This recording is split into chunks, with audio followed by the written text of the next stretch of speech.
भगवान परशुराम ने अपनी माता का वध क्यों किया? भगवान परशुराम विष्णु जी के छठे अवतार हैं और उनके पिता का नाम जमदग्नि तथा माता का नाम रेणुका है। एक दिन की बात है, माता रेणुका हवन पूजा के लिए गंगा तट पर जल लाने गई थी। जल लेकर लौटते समय उनका ध्यान जल विहार करते राजा चित्ररथ एवं अप्सराओं पर पड़ा। वे इस दृश्य को देखती रह गईं और एक लंबा समय इसमें बीत गया। महर्षि जमदग्नि हवन पूजा हेतु बैठे हुए थे और उन्हें देर हो रही थी। तभी उन्होंने अपनी दिव्य दृष्टि से जानना चाहा कि आखिर देवी रेणुका को इतना विलंब क्यों हो रहा है। ये सब जानते ही वे अति क्रोधित हो उठे।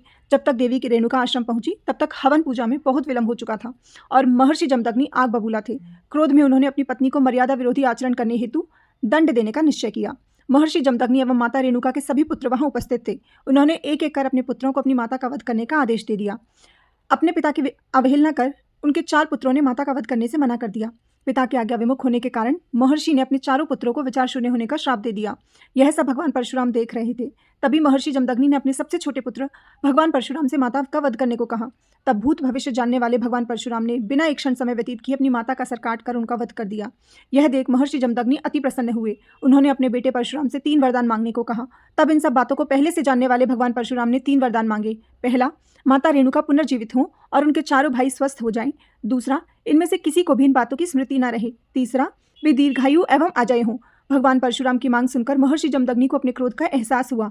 तथास्तु कहकर उन्होंने अपने पुत्र को 3 वरदान दे दिए। महर्षि जमदग्नि समझ चुके थे कि कोई भी पुत्र ऐसे अपनी माता का वध नहीं कर सकता जब तक वह स्वयं भूत भविष्य जानने वाला ना हो। मन ही मन उन्होंने पुत्र रूप में प्राप्त भगवान विष्णु को प्रणाम किया।